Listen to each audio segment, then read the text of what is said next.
Al-Jafari souligne que les cadres de l'information syrienne ont subi des tentatives d'intimidation via des actes terroristes. L'armée détruit des cachettes de Front al-Nusra et élimine des dizaines de terroristes dans les environs de Dar'a et d'Al-Qunaytira.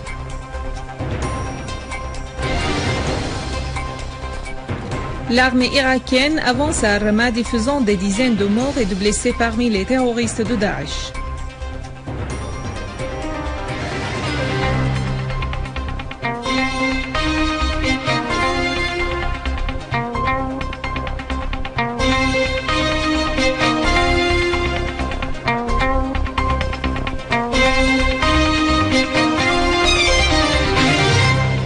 Mesdames et messieurs, bon après-midi et merci d'être avec nous. Bachar el-Jafari, délégué permanent de la Syrie auprès de l'ONU, a fait savoir que la machine médiatique sans précédent poursuit pour la cinquième année consécutive l'incitation au terrorisme, à la violence, à la diffusion de la sédition et au lancement des mensonges sur ce qui se passe en Syrie dans une violation flagrante des résolutions du Conseil de sécurité et des moralités de l'action médiatique. Dans un communiqué qu'il a lu lors d'un débat ouvert organisé au Conseil de sécurité sous le titre « La protection des civils au conflit armé, la protection des journalistes », Al-Jafari a fait savoir que la promotion par certains médias de terrorisme et l'appel à l'envoi des terroristes étrangers en Syrie avaient été accompagnés par des tentatives et de faire taire l'information syrienne via des actes que perpètrent les terroristes entraînés par des pays puissants au Conseil de sécurité en Turquie et en Jordanie et qui ont visé ces établissements, enlevé nombre de ses cadres et assassiné 33 journalistes. Al-Jafari a dit que le gouvernement syrien avait traité avec l'information en toute ouverture et adopté dès les premières semaines de la crise une nouvelle loi dans un pas de réforme ayant pour objectif de consolider l'action médiatique, soulignant que le gouvernement accueille toujours des journalistes qui veulent entrer en Syrie d'une manière légale et par le biais des postes frontaliers officiels.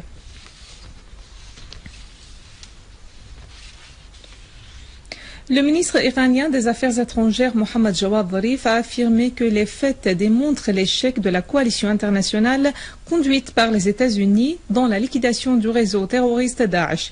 Les déclarations ont été données par Zarif lors de ses entretiens avec ses homologues en marge de la 42e conférence de l'Organisation de la coopération islamique tenue à Koweït sur les crises régionales, notamment le terrorisme et l'agression contre le Yémen.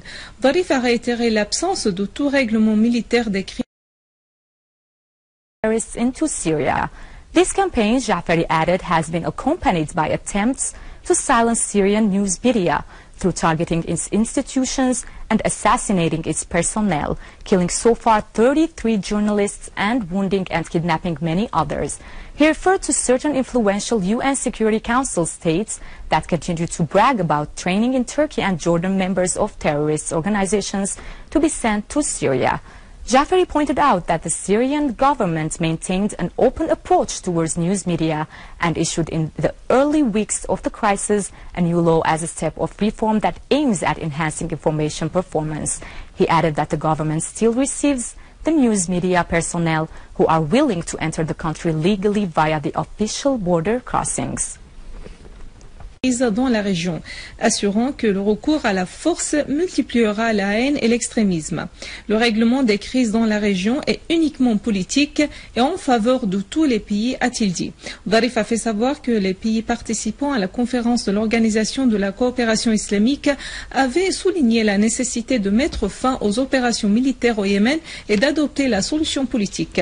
Il a en outre critiqué les tentatives de certains pays d'imposer leur point de vue aux autres tout en regrettant les pressions politiques qui poussent certains pays à s'écarter de leur position de principe. Dans une nouvelle preuve sur le rôle des États-Unis et de leurs alliés dans la création des réseaux terroristes dans le monde et dans l'appui qu'ils leur apportent en Syrie et en Irak, le sénateur républicain et le candidat à la présidentielle prochaine aux États-Unis, Rand Paul, a admis la responsabilité du parti républicain dans l'apparition du réseau terroriste Daesh en Syrie et en Irak. Selon le journal américain Wall Street, Paul a indiqué lors d'une interview qu'il a accordée à la chaîne américaine MSNBC que le réseau Daesh avait apparu et était devenu plus fort en raison des républicains qui avaient octroyé les armes sans discernement aux terroristes. Il a ajouté que la direction du parti républicain avait voulu déclencher une agression militaire contre la Syrie pour faciliter la mission du réseau terroriste Daesh.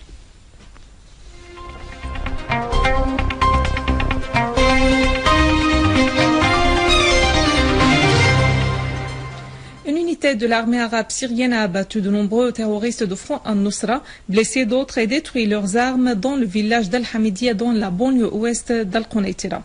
Dans la banlieue nord-ouest de Dar'a, des unités de l'armée ont pris pour cible des caches des terroristes de Front al-Nusra, neutralisant plusieurs terroristes et détruisant 2 canons et des véhicules aux environs sud de la localité de Kafr Shams et dans le village de Zamrin. En outre, l'armée a mené une opération de qualité dans 3 zones à Dar al-Balad, faisant des tués et des blessés parmi les terroristes. En Irak, l'armée de l'air a visé des postes de Daesh au sud de Tikrit et Qa'em, éliminant de nombreux terroristes. Des sources irakiennes indiquent que les avions de l'armée ont visé une cachette des terroristes de Daesh au sud de Tikrit. Des dizaines de terroristes de Daesh ont été tués. Pendant ce temps, des combats farouches se déroulent dans la zone Al-Jazira à l'ouest de Samarra. Les forces de sécurité avaient réalisé des victoires successives face à Daesh ces dernières 24 heures. Un décompte révèle que 227 terroristes de Daesh, dont le soi-disant ministre de la guerre, ont été tués dans des frappes de l'armée de l'air à Saladin et Wali Moussil. Au Yémen, 20 raids saoudiens ont visé le centre de Sada et des camps des forces de la sécurité centrale ainsi que le palais républicain. Les raids saoudiens ont également visé la capitale Sanaa et d'autres zones, faisant des dizaines de victimes et des centaines de blessés, dont des femmes et des enfants. D'autre part, l'armée yéménite et les forces populaires ont réussi à sécuriser plusieurs zones à Aden et Al-Mansoura qui étaient sous le contrôle des terroristes d'Al-Qaïda. Et aux frontières entre le Yémen et l'Arabie Saoudite, l'armée yéménite a investi le poste militaire Touelek à Jizan, alors qu'une avancée de l'armée a été réalisée à Zahran et Najran. Voici un rappel des principaux titres. Al-Ja'fari souligne que les cadres de l'information syrienne ont subi des tentatives d'intimidation via des actes terroristes. L'armée détruit des cachettes de Front al-Nusra et élimine des dizaines de terroristes dans les environs de Dar'a et d'Al-Qunaytira. L'armée irakienne avance à Ramadi, faisant des dizaines de morts et de blessés parmi les terroristes de Daesh. Mesdames et messieurs, c'est la fin de notre édition. Merci de l'avoir suivi. Merci à toute l'équipe. Au revoir.